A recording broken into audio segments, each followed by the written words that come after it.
Abra sua Bíblia, por favor, no primeiro livro de Samuel. Eu quero começar hoje uma nova série de mensagens que nos vai acompanhar até o próximo mês. Passaremos fevereiro falando sobre Deus nos dias comuns. Também nos dias comuns Deus manifesta a sua glória. Nesse primeiro culto eu quero falar sobre o dia comum em que Deus separou Davi. E no segundo culto às 19h30 quero falar do dia comum em que Deus separou Moisés. Começando por Davi agora neste culto, abra sua Bíblia por favor em 1 Samuel capítulo 16, Deus nos dias comuns.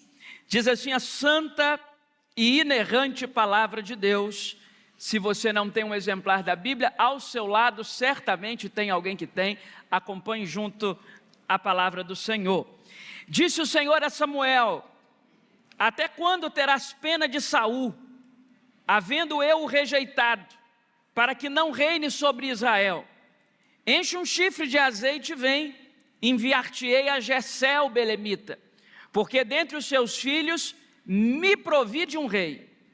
Disse Samuel: como irei eu? Pois Saul o saberá e me matará. Então disse o Senhor: toma contigo um novilho e dize: vim para sacrificar ao Senhor. Convidarás Jessé para o sacrifício. Eu te mostrarei o que hás de fazer e ungir-me-ás a quem eu te designar. Fez, pois, Samuel o que dissera o Senhor e veio a Belém. Saíram-lhe ao encontro os anciãos da cidade, tremendo, e perguntaram: é de paz a tua vinda? Respondeu ele: é de paz. Vim sacrificar ao Senhor. Santificai-vos e vinde comigo ao sacrifício. Santificou ele a Jessé e aos seus filhos e os convidou para o sacrifício. Sucedeu que, entrando eles, viu a Eliabe e disse consigo: certamente está perante o Senhor o seu ungido. Porém o Senhor disse a Samuel: não atentes para a sua aparência, nem para a sua altura, porque eu o rejeitei. Porque o Senhor não vê como o homem vê o exterior, porém o Senhor vê o coração. Então chamou Jessé a Abinadab e o fez passar diante de Samuel, o qual disse: nem a este escolheu o Senhor. Então Jessé fez passar a Samá, porém Samuel disse: tampouco a este escolheu o Senhor. Assim fez passar Jessé os seus 7 filhos diante de Samuel. Porém Samuel disse a Jessé: o Senhor não escolheu nenhum destes. Perguntou Samuel a Jessé: acabaram-se os teus filhos? Ele respondeu: ainda falta o mais moço, que está apacentando ovelhas. Disse, pois, Samuel a Jessé: manda chamá-lo, pois não nos assentaremos à mesa sem que ele venha. Então mandou chamá-lo e fê-lo entrar. Ele era ruivo, de belos olhos, de boa aparência. Disse o Senhor: levanta-te e unge-o, pois este é ele. Tomou Samuel o chifre do azeite, ungiu no meio de seus irmãos, e daquele dia em diante o Espírito do Senhor se apossou de Davi. Então Samuel se levantou e foi para Ramá. Amém? Deus bendito, essa é a tua palavra. Nós cremos que a Bíblia é a palavra do Senhor. E sabemos que o mesmo Espírito Santo que revelou cada uma dessas letras está aqui conosco e pode iluminar a nossa visão, para que à medida da necessidade de cada um dos meus irmãos, a tua palavra entre como uma flecha. Não uma flecha para ferir, mas uma flecha para corrigir e impulsionar. Essa é a nossa oração, em nome de Jesus. Amém. Alguns dias da história são marcados como dias extraordinários, tanto para bem quanto para mal. No início da primeira década do novo milênio, o dia 11 de setembro nunca mais foi considerado o mesmo na história da humanidade. Um dia extraordinário, um dia mau e extraordinário, com um atentado às Torres Gêmeas. O dia 15 de novembro, há alguns anos, é considerado um feriado como um dia extraordinariamente bom, o dia da proclamação da República. Pode ser até que você considere que a República não tenha sido aquela ideia assim tão genial, mas é a melhor que temos. Alguns dias são considerados extraordinários para o bem, outros dias são considerados extraordinários para o mal. Mas os dias extraordinários são exceções. Nem todo dia é extraordinário. A maioria de nós, a totalidade de nós, todos nós, vivemos a rotina dos dias comuns. Vivemos a rotina dos dias que são absolutamente comuns. Você acorda, se você é do café da manhã, você faz a sua primeira refeição, você se apronta, você vai para o seu trabalho, você volta, e no outro dia é a mesma coisa, e no outro dia é a mesma coisa. Os dias extraordinários, anote isso, são exceções. O dia daquela grande conquista, ninguém tem grandes conquistas todos os dias. Primeiro porque Deus não permite. Se você e eu tivesse grandes conquistas todos os dias, eventos estratosféricos todos os dias, grande crescimento de dinheiro, de saúde, de sei lá o que for, todos os dias, eles deixariam de ser extraordinários. É por isso que você comemora o seu aniversário só uma vez, porque não dá para você ficar lembrando o quanto você é especial e que as pessoas têm que te dar parabéns todos os dias, o mundo seria insuportável. Basta um dia para que as pessoas se lembrem de você e digam parabéns, feliz aniversário. Se isso acontecesse mais que um dia, o nosso ego ia lá para cima. Os dias extraordinários são exceções.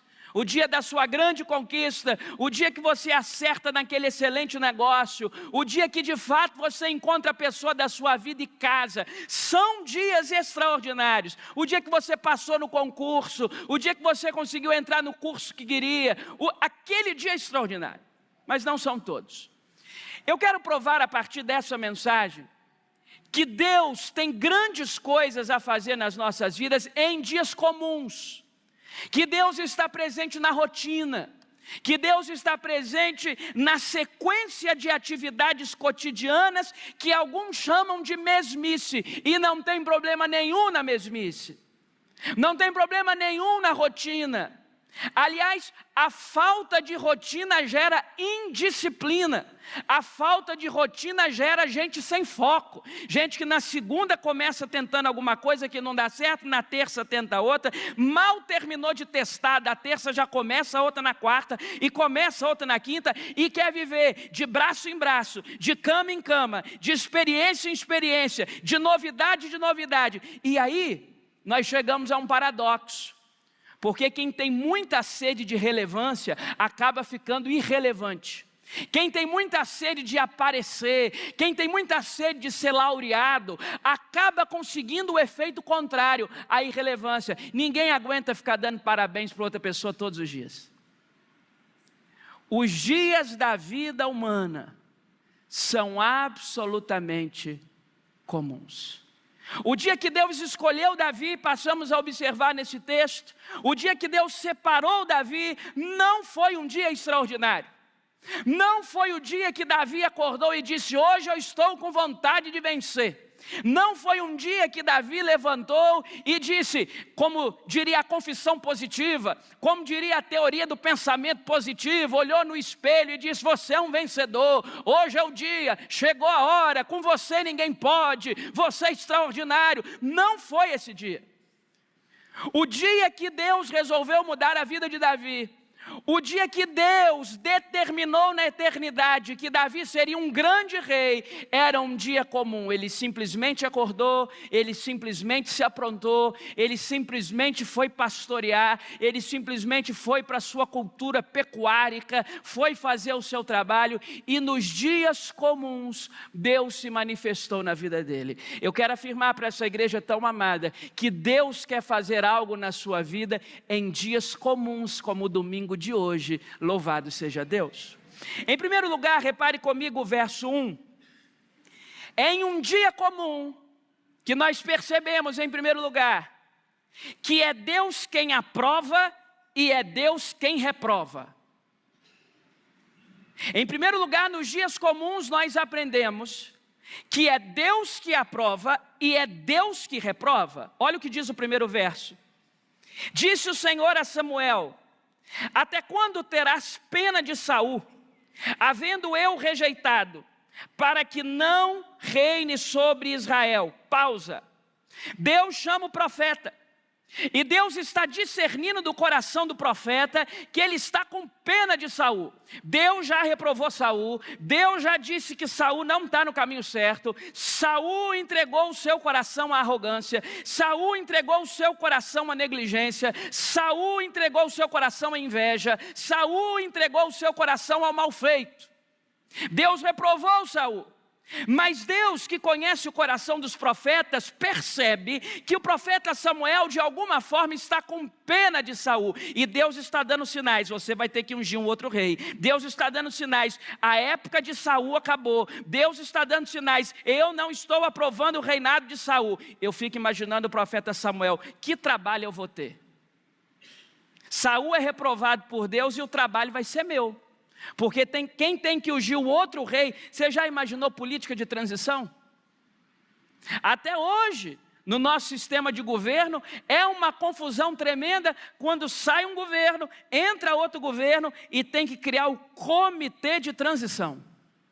E o pessoal do governo que está saindo, se for oposição, começa a não querer dar informação para a equipe de transição, e o governo que está entrando está procurando as informações. É um caos. Naquela época a equipe de transição era o profeta. Então o profeta está dizendo assim: se o senhor reprovar Saul mesmo, o trabalho vai ser meu. Você gosta de ter trabalho por culpa dos outros? Eu não. Não, assim, sincericídio agora. Ter trabalho por culpa dos outros é terrível. Já basta o trabalho que tenho para administrar as minhas culpas. Já basta o trabalho que tenho para administrar os meus erros. Já basta o trabalho que tenho para administrar as minhas decisões precipitadas. Agora, ter trabalho porque o outro está errando, Deus me perdoe. O profeta está dizendo assim: eu estou sentindo que vai ter transição de governo, e o trabalho vai ser meu. Sou eu que tenho que ungir o outro. E vai que eu vou ungir o outro e o que está saindo não gosta e me mata. Eu não vou nem ver a transição. Aí Deus olha para ele e diz algo que é duro, que é difícil, mas que precisa ser entendido por nós nessa noite. Até quando você vai ter pena de Saul? Eu o rejeitei. É duro. Você já imaginou o Deus de eterno amor? O Deus da graça, o Deus da misericórdia, o Deus cheio de bondade, olhando para uma pessoa e dizendo assim: não adianta ter pena mais desse homem. Esse homem se entregou à sua iniquidade. Você vai ter pena dele até quando? Eu já o rejeitei, acabou. Sabe o que Deus está dizendo? Quando eu rejeito alguém, não há quem me faça aprová-lo. Mas quando eu aprovo alguém, não há quem me faça rejeitá-lo. Louvado seja o nome de Jesus. É num dia comum, irmãos, que Deus rejeita e que Deus aprova. A pergunta é: Deus está rejeitando ou aprovando você? A boa notícia é: na nova aliança, aqueles que andam num caminho de santidade, aqueles que se quebrantam dos próprios erros, estes já foram aprovados por Deus através do sangue de Jesus. Por isso, nessa noite, cheia de pecadores, a começar por mim, nessa noite, os pecadores, eles estão aqui, mas estão lavados pelo sangue do Cordeiro. Quando Deus nos olha, Ele não olha a nossa veste maltrapilha do pecado, Ele nos vê com vestes alvas, porque o sangue de Jesus nos lavou. É Deus que rejeita e é Deus que aprova. Em segundo lugar, num dia comum, a segunda parte do verso 1, Deus começa a sua obra não no palácio, mas numa simples casa. Deus começa a sua obra não num palácio, mas numa simples casa. Olha o final do verso 1 comigo, por favor. Disse Deus: enche um chifre de azeite e vem. Para que encher um chifre de azeite? Para ungir o novo rei. Naquela época os reis eram ungidos por Deus através do profeta. Então quando Deus diz assim para o Samuel: pega um chifre, é porque no topo dessa parte do chifre preparado há um recipiente aberto. Você vai colocar óleo para ungir o novo rei, pode pegar.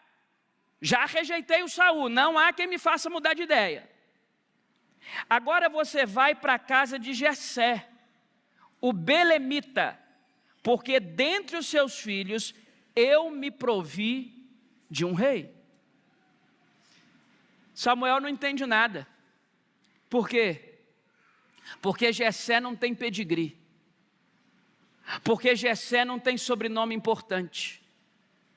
Porque Jessé não é de família de fina estirpe. Porque Jessé não é herdeiro. Porque Jessé é um homem da roça. Porque Jessé é um produtor rural. Porque Jessé criou a sua renca de filhos com aperto. Samuel não está entendendo como que o novo rei vai sair de uma casa dessa, porque via de regra o novo rei precisa estar nos arredores do palácio. Precisa ter crescido aprendendo a se portar na mesa do palácio. Precisa ter recebido atribuições reais. Mas nos dias comuns, Deus não começa as suas obras no palácio. Ele começa as suas obras nas casas. Nas simples casas.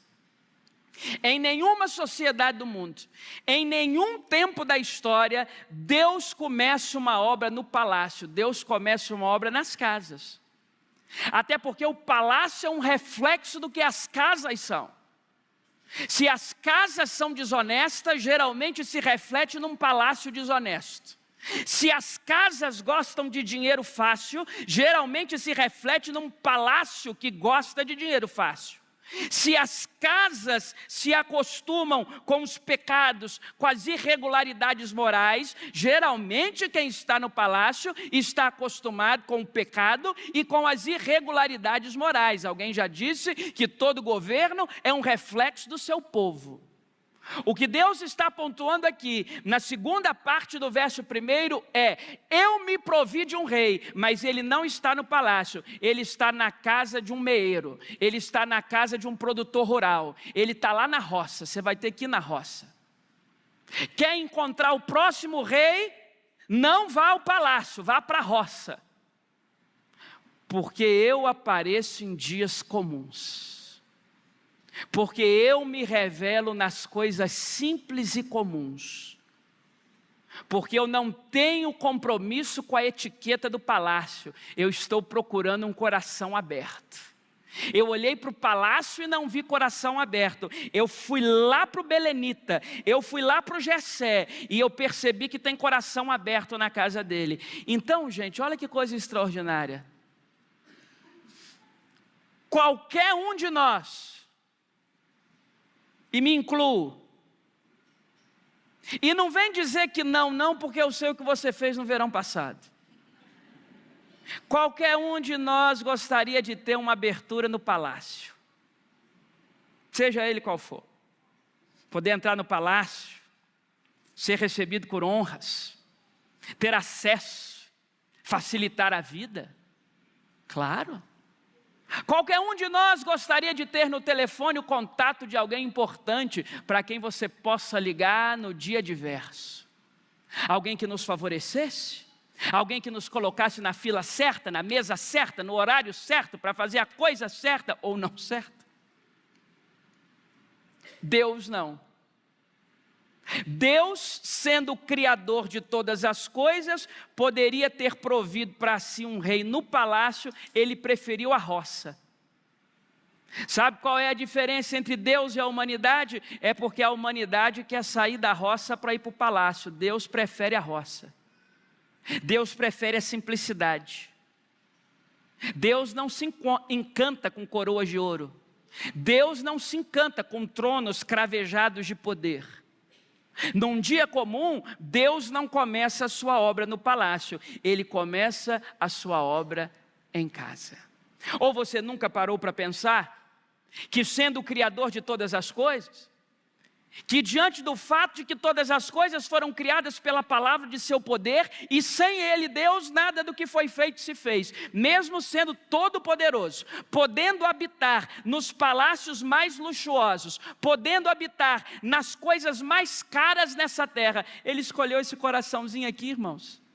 Às vezes tão sujo, às vezes tão inquieto, às vezes tão movediço, às vezes tão instável. Só Deus conhece a instabilidade do nosso coração. E mesmo assim o Todo-Poderoso resolveu fazer morada aqui, em gente como eu e como você. Louvado seja o nome de Jesus.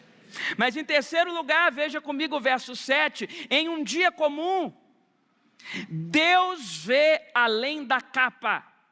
Deus vê além da capa. Agora, o Samuel vai para a roça, vai para o interior, vai para o campo, vai para a casa da família simples. Ele entra, chama o Jessé.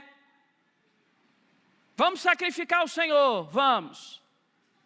Quero ver seus filhos. Olha quem é o primeiro que ele chama. Olha comigo o verso 6 antes.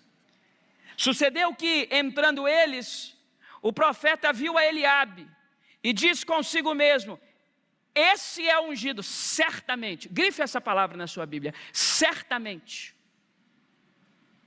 Um profeta experimentado, um homem capaz de discernir a voz de Deus, está errado achando que está certo. Você já esteve errado achando que estava certo? Eu já. Você já esteve convictamente certo de que era essa opinião, de que era essa direção, de que essa era a realidade dos fatos, até que vem Deus ou alguém e move: você está enganado, filho. Essa pessoa não é nada disso que você estava pensando. Não, mas falaram para mim que ela era ruim, falaram para mim que ela era mentirosa, falaram para mim que ela era mal pagadora, falaram para mim que ela era desastrada. Mas falaram para você e você ficou certo disso, mas não era isso. Já esteve convictamente certo e depois descobriu que estava errado? Aconteceu com o profeta Samuel. Por que não pode acontecer comigo? Ele diz no verso 6, certamente a ele. Por quê? Porque Eliabe era o mais forte, Eliabe era o mais robusto, Eliabe era o mais bonito, Eliabe era o mais preparado. Aí no verso 7, num dia comum, o Deus que vê além da capa respondeu a Samuel: não atentes para a sua aparência, não atentes para a sua altura, porque eu o rejeitei. O Senhor não vê como o homem vê o exterior, porém o Senhor vê o coração. Não se preocupe com a sua retórica social, não leve tão a sério a opinião das pessoas. Não dirija os seus dias se baseando naquilo que dizem sobre você, porque o homem vê o exterior, mas Deus vê o coração. Quanta gente que parece boa, mas não é. Quanta gente que parece ruim, mas é boa. Só Deus tem diagnósticos precisos da nossa alma e mais ninguém. Então é num dia comum que Deus nos mostra que Ele vê além da capa. Nós vemos a capa. Nós somos especialistas em ver a capa. Nós somos muito especialistas em ver a capa. Deus consegue enxergar além da capa. Sabe o que eu tenho pedido a Deus? E te encorajo a pegar carona comigo nisso? Que me dê o discernimento de olhar as pessoas com os olhos dele. Você já foi enganado por gente a quem você confiou? Claro. Agora repare, não se martirize. Tem gente que na época que você confiou, era gente confiável mesmo. Na época em que você permitiu que entrasse na sua casa, era gente boa mesmo. Na época em que você permitiu acesso aos seus filhos, acesso às intimidades do seu lar, era gente boa mesmo. Não se sinta um injustiçado, não se sinta o traído, não. Às vezes a pessoa mudou ao longo do percurso, porque o tempo pode trazer maturidade, mas o tempo pode trazer infantilidade. É que no dia que você confiou, aquela pessoa era aquilo mesmo, mas depois ficou gananciosa, mas depois deixou o mosquitinho azul picar. Naquele tempo era aquilo mesmo, mas mudou. Então nós devemos pedir discernimento ao Todo-Poderoso para que nos ajude a entender no nosso ciclo quem não está mudando, porque as pessoas mudam. As pessoas mudam. As pessoas vão criando as suas rivalidades, os seus antagonismos. Gente que prometeu estar com você o tempo todo, uma hora ou outra vai sumir. Gente que você nunca esperava que te estendesse a mão, vai ser a pessoa que vai estar lá no dia da sua necessidade. É num dia comum que Deus nos mostra que Ele tem a capacidade de enxergar além da capa. Nós, o Samuel, o profeta, nós só enxergamos até a capa. Deus vê além da capa. Vamos ler todos juntos o final do verso 7? O homem vê o exterior, porém o Senhor o coração. Mais uma vez, o homem vê o exterior, porém o Senhor vê o coração. Em quarto lugar, é num dia comum que Deus se lembra dos esquecidos. Eu queria que você anotasse o roteiro dessa história. O roteiro é, primeiro, Samuel chega e dá de olho com Eliabe, forte e robusto. É ele, Deus diz, não é ele. Segundo, verso 8, Samuel olha para o Aminadab e diz a ele, não é tão robusto igual o Eliabe, não, mas já que Deus não quer o Eliabe, só pode ser esse daí, é o segundo. Aí Deus diz, não. Aí o roteiro segue, verso 9. Samuel vai para um terceiro. É o Samar. Não, não é. Aí Samuel fala, agora eu paro de tentar, deixa eu perguntar para o pai, porque o pai conhece seus filhos. Aí diz o verso 10, que Jessé passou 7 filhos dele. Então, Eliabe não foi, Abinadab não foi, Samar não foi, agora vem 7. Não estou aqui para julgar o profeta Samuel, não, eu não sou melhor com ele, você também não é. Pressão na cabeça, transição de governo, será que Saul me mata, se descobrir que eu estou aqui, minha vida está em risco, e cadê, deixa eu ungir esse menino e voltar para minha casa, e não é nenhum deles.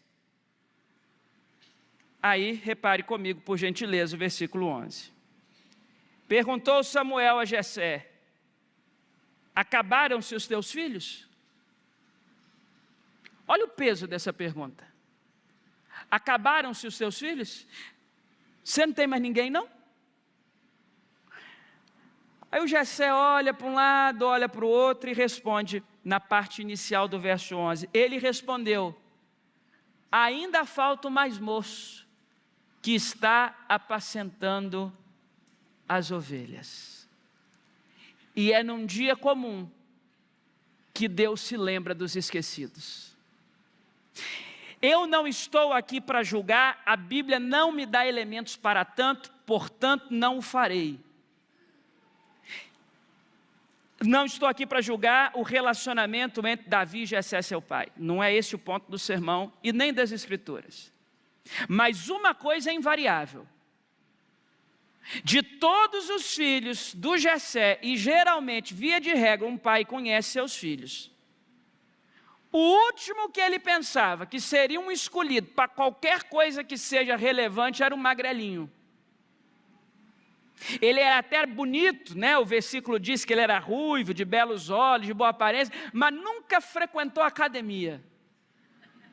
Nunca tomou whey protein. Nunca.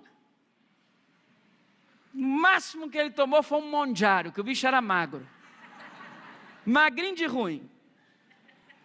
A armadura de Saul parecia uma batina nele. Bicho era mago de ruim. Mas bonitinho, bem afeiçoado.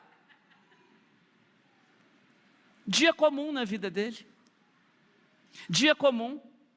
A pergunta que eu faço para você é, por que Eliabe estava em casa e Davi não estava? Será que o mais forte era mais preguiçoso? Não sei. Não sei. Você já ouviu falar, porque o pessoal que gosta dessas teorias de autoajuda, dessas teorias de afirmação positiva, gosta de dizer assim para você, esteja no lugar certo no dia certo. Você já ouviu isso? A sua vida ainda não virou, você não mudou a chave, você não mudou o mindset, você não instalou o drive. Porque você ainda não esteve no lugar certo na hora certa. Porque quando você estiver no lugar certo, na hora certa, a sua sorte vai mudar. Mentira. Eliabe está no lugar certo na hora certa e nada aconteceu. Davi estava no lugar que não era o lugar certo, porque Samuel não foi para a roça lá, para o campo onde ele estava. Samuel foi para a casinha da roça, e não para o pasto. Ele não estava no lugar certo. Ele não estava na hora certa. Mas preste atenção numa coisa, meu irmão, em nome de Jesus. Para Deus abençoar a sua vida, você não precisa estar na hora certa e no lugar certo, não. Para Deus abençoar a sua vida, você pode estar no esquecimento. Para Deus abençoar a sua vida, você pode estar no poço mais fundo. Para Deus abençoar a sua vida, você pode ter sido negligenciado pela sua família, esquecido pelos seus pais, ultrajado pela sociedade. Você pode não ser mais um empresário relevante que outrora foi. Você pode não ser mais o funcionário do mês que era retrato na parede que um dia foi. Você pode não estar no lugar certo. Você pode não estar na hora certa. Se Deus diz, eu vou abençoar esse rapaz, você vai ser abençoado. E ponto. Porque é Deus que rejeita e é Deus que aprova. Não tem meio termo. A sociedade pode aplaudir quem Deus está rejeitando, e a sociedade pode vaiar quem Deus está aprovando. Não é esse o critério. Deus se lembra dos esquecidos. Você tem mais algum filho, moço? Aí ele para, tem um menino. Mas não é ele não, sabe? Está lá. Você está precisando do quê, profeta? De um meeiro? Você está precisando de alguém, profeta? Alguém parar a terra? Alguém para tocar gado? Você veio aqui na minha casa para procurar um pastor de ovelhas? Então é ele. Você está procurando um rei? Então você me desculpe, olha o Eliabe. Num dia comum, Deus se lembra dos esquecidos. Num dia comum, Deus se lembra daqueles que não têm pedigree. No dia comum, Deus se lembra daqueles que não têm contato importante no governo, que não têm sobrenome relevante. No dia comum, Deus se lembra dos não herdeiros. Porque num dia comum, Deus se lembra daquele que ninguém está lembrando mais. A chave de mudança da sua história não está nos méritos da sua vida. Até porque não tem problema nenhum ser herdeiro. Quisera eu tivesse sido. Problema nenhum, meu irmão. Estou trabalhando para deixar alguma herança para o meu filho. Pelo menos um bocado de livro eu já tenho lá em casa. Pai. Toma a minha biblioteca, filhão. Problema nenhum ser herdeiro, irmão. Louvado seja Deus. É uma bênção deixar provisão para as outras gerações ao invés de aperto. Isso é maravilhoso. Mas esse não é o critério da escolha de Deus para o novo rei. Deus se lembra dos esquecidos. Em quinto e último lugar, eu concluo. Em um dia comum, verso 1, é Deus quem aprova e quem reprova. Em um dia comum, parte 2 do verso 1, Deus não começa a sua obra no palácio, começa numa casa simples. Em um dia comum, versículo 7, Deus vê além da capa. Em um dia comum, versículo 11, Deus se lembra dos esquecidos. E em último lugar, no final do verso 11, é em um dia comum que Deus prepara o teu lugar na mesa.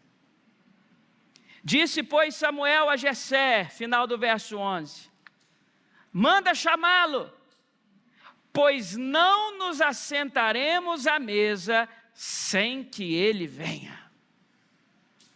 Isso aqui é poderoso, irmão. Se você está conectado na palavra de Deus agora, pelos laços que o Espírito Santo atravessa em nós e no meio de nós, você entende que isso aqui é poderoso. Olha o que diz o profeta: nós não nos assentaremos à mesa sem que ele venha. Isso aqui é tremendo, irmão. Se você veio aqui essa noite, essa igreja, para ouvir mais um discurso de um pastor, essa frase não mexe em nada dentro de você. Se você veio aqui essa noite cumprir mais um protocolo religioso, ouvir palestra, essa frase não significa nada. Mas se você está aqui essa noite, com a consciência de que o Espírito Santo que nos habita dirige a igreja dele, se você está aqui nessa noite, cônscio de que quando esse livro está aberto é Deus que fala, se você está aqui nessa noite e você tem um compromisso com o Espírito Santo e não veio ouvir palestra nem discurso, mas veio ouvir a palavra de Deus, essa frase muda tudo. Porque essa frase está dizendo para nós que num dia comum, Deus prepara o teu lugar na mesa. A sua hora vai chegar. Fica tranquilo, meu irmão. Sua hora chega. Você já veio para Guarapari, está acabando as férias, vai voltar para o seu lugar. Ou você já é daqui, está na nossa igreja, firme e forte, verão acabou, as coisas vão se normalizando. 1 hora, às vezes demora muito tempo para Deus fazer algo de repente. Às vezes demora muito tempo para Deus fazer algo de repente. Então 1 hora chega, fica calmo. Deus já preparou uma mesa cuja refeição não vai começar sem você estar sentado lá. Deus já preparou uma mesa cujo banquete não vai ser servido sem você. Você pode estar cuidando de ovelha no pasto, você pode estar varrendo a rua, você pode ser um milionário. Tem mesas que Deus só vai dizer: sirva quando o meu filho chegar. É o que está dizendo aqui. Então não se precipite. Então não permita que a ansiedade tome conta do seu coração. Então não permita adoecer querendo ter uma vida que ainda não tem. Deus tem prazo para tudo, e é num dia comum que Ele aparece e muda a nossa história. É num dia comum que Ele diz: chegou a minha hora para a sua vida. É num dia comum que Ele diz: ó, chega, até aqui foi uma estação da sua vida, eu estou inaugurando outra estação da sua vida. Não é num dia extraordinário, não é num feriado nacional, não é numa grande inauguração, não, é num dia comum que Deus faz grandes coisas.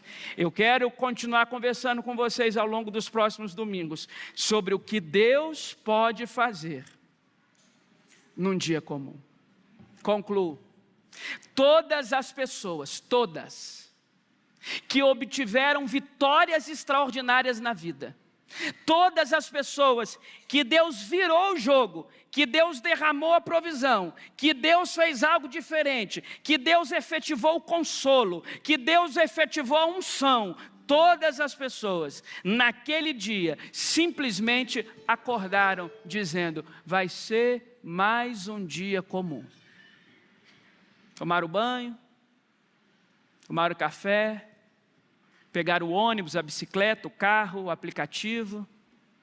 Mais um dia comum. Até que lá pelas tantas, o Deus dos dias comuns resolve fazer algo extraordinário.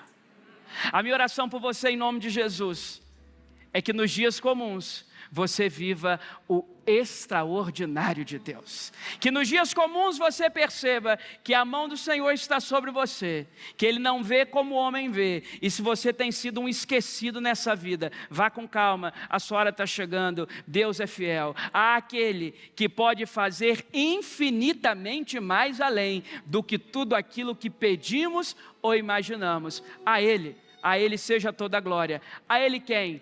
O Deus que se manifesta nos dias comuns. Que Ele te abençoe. Amém, amém, amém.